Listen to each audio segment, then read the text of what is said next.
original right there. Yes, sir. Original Great Lakes surfer, Kenny Ashburn. Thank you very much. Stay aloha. Aloha. Cheers.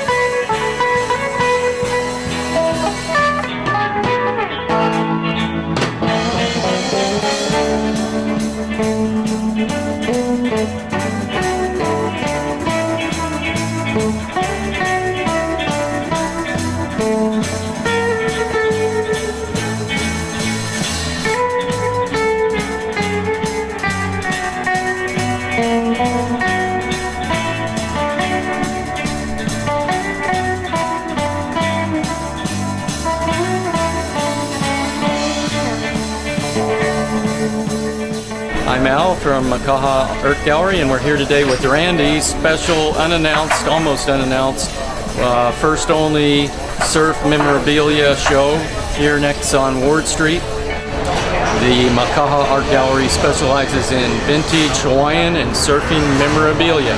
And or call me at 343-4916 or send me an email to al@makaha.us. Aloha, my name is Itat Hussain of Karachi Longboards, but that's another story for another day. We are fortunate to have with us Greg Louis Kwan, who knows everything you always wanted to know about good surfboards. So Greg, here, up to you. I have about 13 pieces of vintage surfboards here at the Vintage Surfboard Happening today on Saturday the 26th of July 2014. And one of the prize pieces I have is this 10.6 Hobie gun. I paid $4,200 for it about 6 years ago at one of the Rarick auctions. And I have it listed for $38, and I'm accepting offers on it.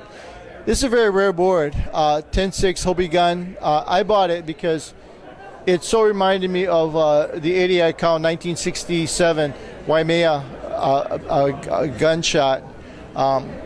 I surfed actually on the Big Island about 3 days later. It was much smaller, about 1/3 the size, but still a very nice wave. This board was originally mustard yellow, a hideous color, but everything else about this, except for the red paneling, is original. The gun fin is typical of the 1965 era. And it's got a double 3/4 inch redwood stringer. Any questions about this board, Kyle? Tell me about the decals. The decals are Hobie, Dana Point, California, and there are 3 of them, which is kind of unusual. Sometimes on specialty boards there are as many as 5 decals, but to have any more than 1 is really quite rare. And the Hobie decal on it is just like the 80 Cal Waimea board, which is the biggest size Hobie sticker or laminate. Because this is a restoration, are these decals original? Oh, thank you very much for that question. This particular board has only been sanded and had color added and has been glossed and polished. The laminates are underneath the fiberglass, the original fiberglass. So the double 10-ounce Volan cloth you see is the original. Structurally, it's original. Structurally, it's 100% intact. There's no foam loss. There's no water damage visible in the color layout. No, except for the color. This thing is 100% original plus a gloss and polish. That's it. So if you wanted to ride this, you'd be riding a 1965 vintage Hobie big wave gun made strictly for Waimea Bay. Okay, moving on. What else? I have a very unusual board here that was shaped and made in the mid-1960s by a protege of Dick Brewer, a guy named Joe Oguma. And Joe had a very limited production operation, and the logo that you see, Honolulu Custom Surf Shop, is one that I've only seen on 1 or 2 other boards.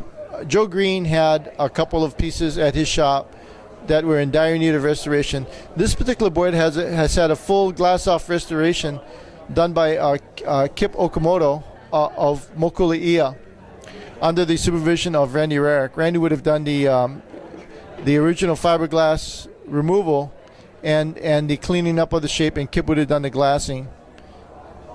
It's got a tail block and an original 1965 vintage full gun fin. The board also features a concave tail, which is one of the design features that Dick Brewer incorporated into his early Surfboard Hawaii guns that he made for Buzzy Trent and other big wave riders at Waimea Bay, and continued on to the Hobie Dick Brewer model era, 1965, 1966. Tell me about the tail block, the wood tail block. Tell me about how narrow the tail is. What was the theory behind that? The tail of this board is typical of a board that's to be ridden only at the biggest big wave surf spots on the North Shore of Oahu. And this would have been made for Waimea Bay. The reason that the tail is so narrow is that when you're dropping into a huge wave, any kind of width, if you could pan over to the Bing pipeliner designed by Dick Brewer in 1968, a board with that kind of tail width would not be able to make the drop. The fin would not be able to stay in the wave when you try to set your edge to do your turn. And at Waimea Bay, it's all about the drop. The actual design of the modern big wave gun starts in 1934 with Fran Heath and John Kelly. They were surfing huge browns at Diamond Head, and the tails of their wooden hot curl surfboards wouldn't stay in the wave, so they cut them down using an axe and went back out surfing, and they noticed that the boards were able to hold in on the large waves. There are several pioneers of the modern big wave gun. One of my most favorite unsung heroes is George Downing, who with Russ Takaki and Wiley Froisett in the late 1940s after the war, like about 1948, took a trip to California. And on that trip, they found out that people on the mainland, Joe Quigg and others, were experimenting with fins on surfboards. And George took that idea, came back and produced two balsa guns that are still very much, I think, rideable. And one of them is featured in a recent book that I helped edit called 365 Surfboards. It's a Ben Marcus. And I think John Mazza has a bunch of boards in it. Fernando Arguer. I have 15 boards in that book. But George, to me, and this is a little bit apart from the story that I have about this Joe Guma gun, is one of the great modern designers of the current big wave gun. But going back to the question about why narrow, it is all about control at high speed, and totally not about maneuverability. A board like this, and I'll show you another big wave gun at 11 foot, a Surfboard Hawaii by John Price in 1965, is all about survival. It's not about hot dogging. It's not about doing fancy turns off the bottom. It's all about survival in the largest surf rideable in the world at that time. One of the things that I set out to do when I started collecting surfboards in 1978 was to pick out Hawaii board manufacturers whose time has come and gone. Joe Oguma was one of them. Rich Power is another. Rich had a shop very close to where we're standing now on Queen Street, and he had an unfortunate incident in which some brigands were trying to break into his shop, and he shot one of them in self-defense. Now, this particular piece is shaped by the uncle of a former world champion, Andy Irons, and his brother Bruce Irons. Rick Irons also shaped for Jack Shipley's Lightning Bolt. This particular piece is a downrail 1972 and 1973 is the way I peg it. Shortboard made for surfing the South Shore of Oahu. These boards are very much in vogue in the 1972-1973 era, and you can distinguish it from the earlier first-generation transition shortboards known as pocket rockets. by the fact that the nose and the entire rail is turned down, which produces a much better planing action and much better speed down the line. Oh, I guess. This Rick iron shape features a V bottom in the tail, and I'm not sure if it's part of the original design, but it also has a double barrel concave with an original box fin. And looking at the box fin, I'm gonna have to revise my estimate about the date that this board would have been made. The boxes didn't come in until sometime. No, actually, the boxes were around since 1972 or so. I stand on the 72, 73 time frame. I want to comment a little bit on a board that was the subject of a recent restoration by Randy Rarick. The board was originally owned by and made for a balsa blank maker named Bones. Bones is the guy who does all of Dick Brewer's balsa blanks. And he's got dibs on this board. If he doesn't take it, then I'm going to put an offer into Randy Rarick. Reno Abellero is one of Dick Brewer's early pocket rocket test pilots, along with Jeff Ackman, Jock Sutherland, and David Newey was also another one who rode early Brewer boards. This board is made, I believe, in and about 1971, and features a flip nose design that has a somewhat of a boat hull on the bottom, an S rail board, which became obsolete in and about 1972. The development of the down rail I attribute to Joy Cabell. Joy, in the 68 time frame, was surfing Big Honolulu on Dick Brewer pipeliners. And one of the things that caused him trouble in the big sets was the fact that his nose would slide out. And the reason his nose slid out was because of the S rail in that board. The Rich Par board, about which I spoke earlier, eliminated this problem to some degree by providing some planing action, lifting in the nose.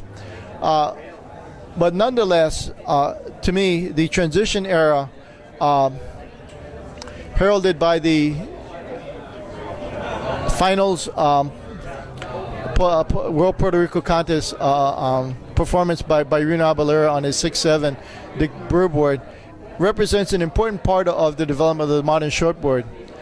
For many years, the Hawaiian designers and writers were not given credit for the development of the modern shortboard, but if you look at the template of the 6.7, 17-inch wide Dick Brewer shape for Reno, you can see that the lines of that board are much closer to what people are writing at Jeffreys Bay nowadays, as opposed to the Australian 23-inch V-bottom.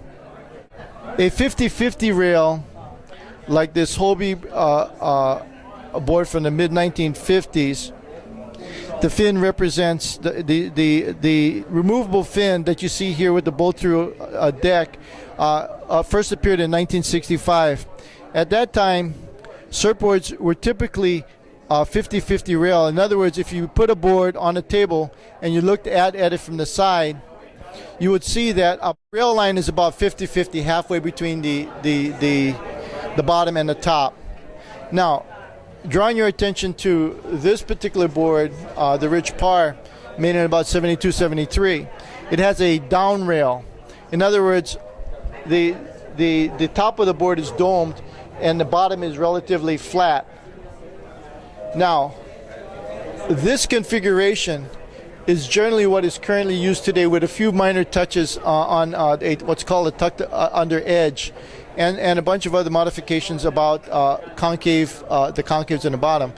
The modern shortboard typically has a single to double barrel concave, so single in the middle of the board on the bottom, flowing into a double barrel in the tail, which allows for better release on the turns and more speed on the takeoff and down the line. Now, going back to the original question, an S-rail board, if you put the same board on the table, I don't want to take the board off the rack, and you look at the tail where the fin is, the rails would be turned down. And that's to allow water to speed off the tail in a dropping in, turning, and down the line trimming situation. Now, early on, and this is a carryover from the big wave surfboards of the mid '60s, is a rounded bottom nose, looking a little bit like a canoe or boat. So we call it a boat hull, or well, I call it a boat hull. And a very good example of that, unfortunately there are very few pieces available on that, is the Pat Curran gun made for Waimea in the mid-1950s under the Yater or Santa Barbara Surf Shop in California. But anyways, this particular transition piece, although it will be it wouldn't be state-of-the-art in terms of writing, it represents a piece of surfboard design evolution that brings us to the modern day. So these things kind of I think are nicely placed. The S rail on the left and the down rail on the right. The next piece I want to describe a little bit is a California pintail from the 1972 to 1973 time frame. This is a Rick surfboards board, 3-stringer, shaped by Becker. Rick surfboards featured in 1968 and 69 a Barry Kanayapuni model, which was an extreme teardrop pintail. I don't want to quote Barry Kanayapuni precisely, but he didn't think that was a very good design. But it was one which fit in with the pocket rockets of that particular era, the 68, 69 era.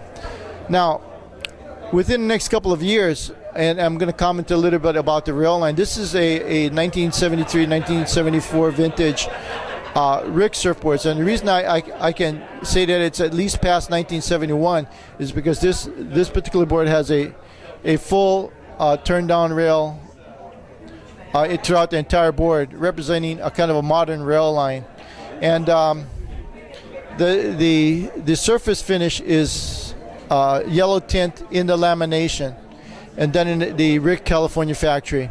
Prior to 1968, almost all of the surfboards were glassed with clear resin. In 68 or so, the rage was psychedelic tint, and I myself, my first surfboard that I shaped in 1968 featured a acid splash psychedelic job.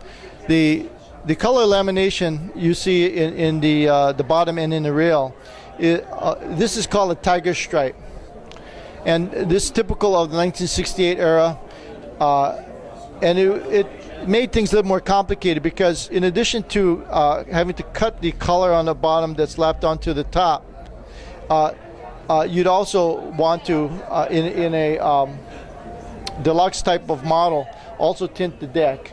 These things originally came with clear decks, but this one is a full restoration by Randy Rarick, and he chose to, in order to cover up some of the yellowing of the foam or browning of the foam, to tint it yellow. So when you see a board that has a full yellow tint, like the Rick Becker surfboard I showed earlier, it's going to be definitely a post 1968 or later. Here we have a Bing Karma, which is a kind of a modern shortboard, kind of off of the template featured by McTavish, Midget Frelly, Nat Young, and the Australians, which would be more suitable actually for California and East Coast waves, Florida waves, as compared to the minigun that Brewer and Al Chapman and the other people in Hawaii were shaping at that very same time. Some years ago, I set out to collect samples of early Hawaii shapers and manufacturers. One of my favorite people who did airbrushing for me in the mid-1970s was Dave Ronk. He had a shop on Mililani Street, and the name of his shop was Island Surfboards. Dave was a gentleman. His wife Betty also watched the shop. Dave did the shaping and glassing right in the shop. you could witness the entire surfboard manufacturing process in that shop. It's located very close to Queen Street in the present location where there is a tiny food concession now. And this is one of my boards, and I got it from Randy Rarick about 8 years ago. It features a glass on fin, and the foam on this thing is still very white, and it's signed by my friend Dave Ronk. Dave was killed in the line of duty, executing an arrest warrant on a person whom I shall remain unnamed in the Waianae area. And this is a Stinger from the 75-76 time frame. Could be as early as 74, but I would say 75-76. This is, hate to say this about my friend, but let me start it this way. All of us surfboard shaper guys always follow the best guys, the best designers, and one of the best designers of that era, the 1974, 1973, 74, 75 era, was Ben Ipa. And I shamelessly stole templates off Ben Ipa's Stingers, and I would dare to say that my friend Dave Ronk also did the same thing. One of the local longboard legends in Hawaii surfboards is Sparky Schiffelli. And Sparky started off as a fin maker for Inter Island, and eventually Mickey Lake, the founder of Inter Island Surfboards, sold Sparky a planer and asked him to shape boards. And Sparky's career took off. He shaped eventually for Greg Knoll on a few select models called the Sparky model Greg Knoll. It came in two configurations, a speed shape and a concave nose shape. I have samples of both. Now, a little bit later, in the 1970 to 1978 time frame, Jack Shipley and Jerry Lopez started a surf shop on Kapilani Boulevard, where at the location of the old Hobie shop, and they named their shop Lightning Bolt. And I'm not sure about whether Sparky actually did a bunch of shapes for Jack Shipley. Sparky was a classic bohemian, and a freelance shaper. He worked for whomever he chose. He also shaped for Surfline for a while, and under his own label, Sparky Surfboards, under Inter Island. But anyways, this particular piece I date at about 75 or 76, and it's a 3-stringer Sparky board with a sickle fin, which is a takeoff of the Phil Edwards Honolulu models of the 1967-68 time frame. As I said, it features a lightning bolt, and the proportions of the lightning bolt are identical to the ones that I've collected over the years, and a fine example of one of the 75-76 time frame.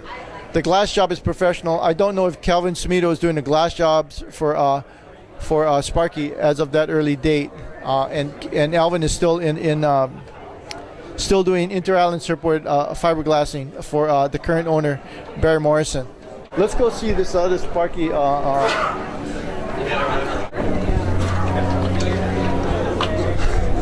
Sparky Schiffelli, one of my favorite shapers, for many years had his surfboard sold to Fred Schwartz's Surfline Hawaii shop at 404 Pi'ikoi.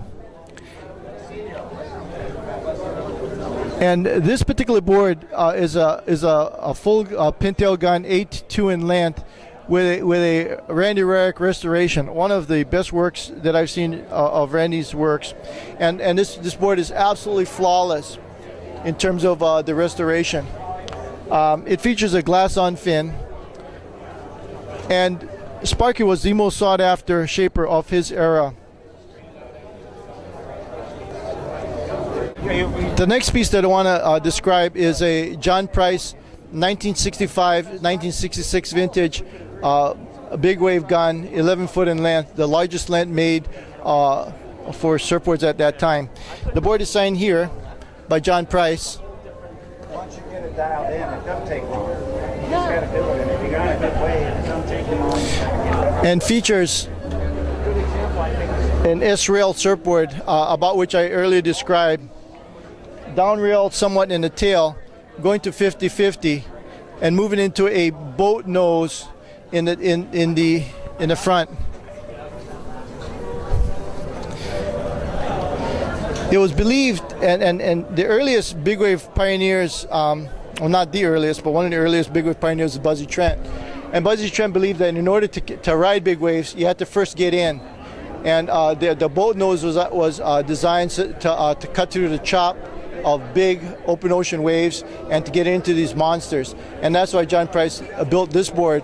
It's 11 foot by 3 3/4 inch by 21.5 inches wide to get into those big monster waves. And this is the only one that I'm aware of that's of this length. There might be one or two others in existence. Dick Brewer shaped a number of them. Dick Brewer sold the company name to John Price at about 1965. So I date this board partly because of the fact it's a long board, big wave board, and part from the fact that the fin is not as finely tuned. I date it to the 1965-66 time frame. Randy Rarick, Dick Brewer, of course, and others would be able to comment, but I doubt that Dick would want to talk very much about John Price. It was a very sour business relationship that Dick had with John Price.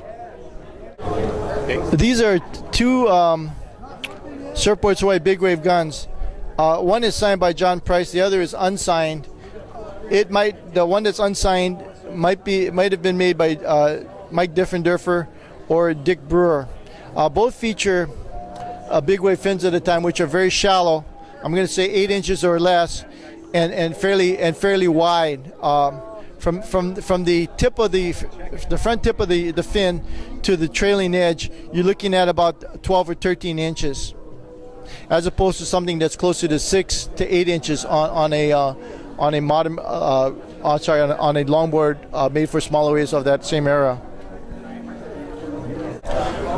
Surfer of the Year, 1964, cover of Surfer magazine. Phil Edwards was one of the top designers of the early 60s and the first shaper to have a surfboard named after him and what is referred to as a signature model. All the other surfboard manufacturers followed Hobie, Alter, and Phil Edwards following the release of the Phil Edwards model, which was announced in April 1964 magazine of Surfer. It was on the inside cover of the first fold-out cover for Surfer magazine, featuring John Peck at the pipeline surfing a board that belonged to a Lee Wai-Do. And there are only 600 of these boards made, supposedly, and all of them are individually numbered in the silver foil label shown here. This one is number 461. This looks to me to be an excellent 100% off glass restoration by Randy Rarick, featuring the original ash wood fins with a glass halo, which are extremely difficult to make. Oh, this is a beauty! Oh my God.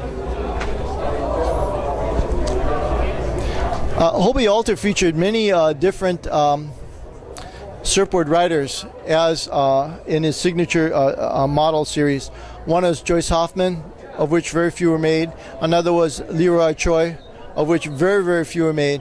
And another one which was somewhat, I think, probably a higher in number than the other two, and that would be the Corky Carroll model. The Corky Carroll model featured offset colored foam balsa T-bands, offset about 8 inches. I'll show my finger span to show that the fact it's about 8 inches. And Corky Carroll is a multiple-time U.S. Surfboard Championships men's winner, and he also won the contest when he was a junior, and he's one of the top California surfers of the era. And this board is in outstanding original condition, featuring the bolt through the deck fin system that Hobie introduced in 1965, and that would be a reproduction of the original fin, because the original ones would not have the polypropylene fins would not have lasted that long, and but it's true to the original configuration and style. Hansen surfboards also use the same fin attachment system. Thanks a lot for putting up with me. I am Greg Louis Kwan here at the Randy Rarick Vintage Surf Happening on July 26, 2014, a Saturday. And thank you a lot, Kyle. Aloha. At the end of the ride,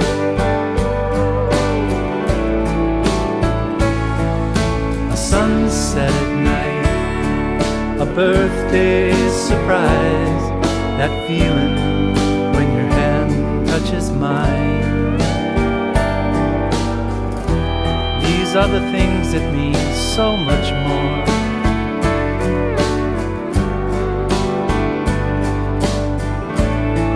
At the end of the ride, you find life gets in the way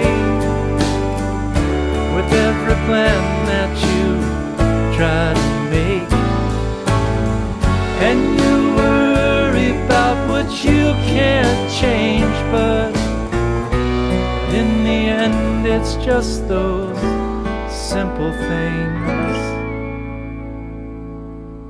like holding hands during grace, running a gunny sack race with your kids on the 4th of July. These are the things that mean most at the end of the ride.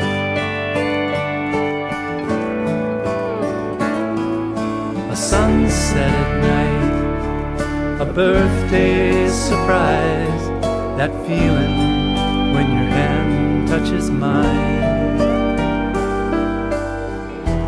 These are the things that mean so much more.